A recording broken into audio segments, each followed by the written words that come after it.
Panoorin niyo ang video, ito siya. Layas man ko sa kong anak kay kuan. Dili na daw ko papuyon sa ilang balay. Kay naadoy kanang laki ha mo puyo dira. Wala mo nag-abot anang lalaki na eh. Wala, pero nagkita mi dito sa akong anak, mag-adtuan man na siya dito. Dito sa balay sa akong anak sa sulok. Niya dili siya magtingog-tingog sa kuha. Dili magtingong-tingong. Dili.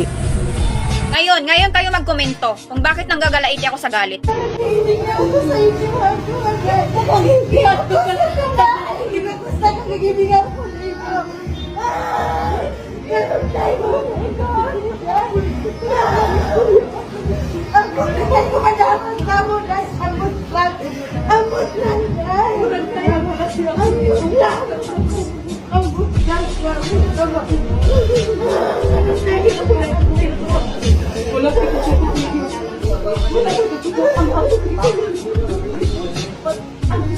Wala mo nisulti nga mo yun. Parang maray ko yun. Nga mo ako nisulti nga nga. Uyak na nidinid ka uwan ng mga bata. Wala na po yun sa ilahan, nagkakilala ng balaite, wala na naman na sila.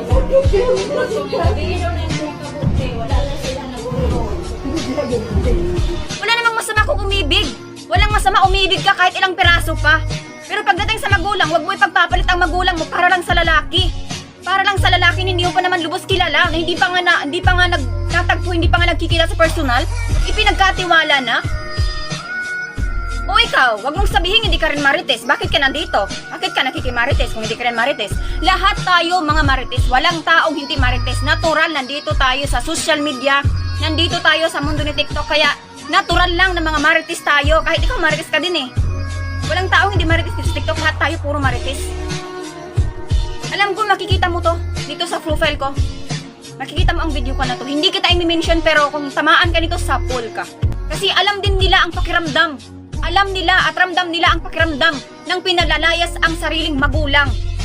Ngayon ka magkomento kung anong pakiramdam ng pinalalayas ang magulang. Sabihin na nga natin hindi natin yung magulang. Pero ang sakit lang sa pakiramdam. Ng sarili niyang magulang pinalayas. Ipinalit ang lalaki, hindi niya naman namimit in person. Kaya hindi niyo masisisi ang karamihan kung bakit nanggagalaiti sa galit. Maski ako nanggagalaiti sa galit. Kasi hindi naman talaga siya nakakaawa. Mas nakakaawa ang mga anak na napinatay at ang magulang. Dahil itinakwil, pinalayas siya ng sarili niyang anak.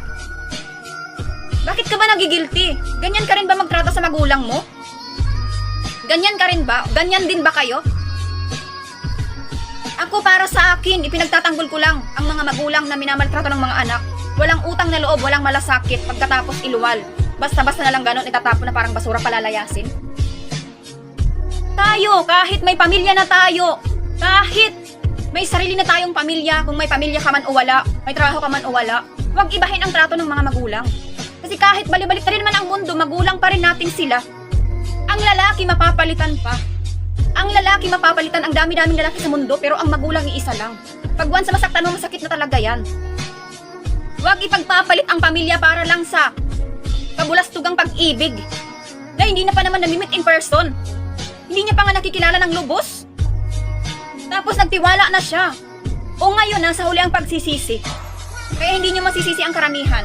Ayoko mas na napiling anghel. Nagbabait-baitan. Ano yung plastikan? Pag ako galit, galit talaga ako. Kung anong nakikita niyo sa akin ngayon, ganito ako. Ganito ako. Bahala na kayo kung anong isipin niyo sa akin. Masama ugali, malademonyo, okay lang. Wala akong pakialam kahit anong sabihin niyo. Basta yan ang opinion ko. Ganyan ang opinion ko. Direct ako magsalita. Ganito ako magsalita, wala kayong magagawa. Kung naiinis kayo sa mga pinagsasabi ko, ganun lang ang kadali, umalis kayo, lumayas kayo sa wall ko. Huwag niyong panoorin. Layas. Okay? Ngayon, kung gusto mo, okay lang, panoorin mo. Kung ayaw mo, di lumayas ka. Di kita kailangan. Ganun lang kadali. Okay lang din naman sana kung umibig siya. Pero sana hindi niya nalang pinatira sa pamamahay nila.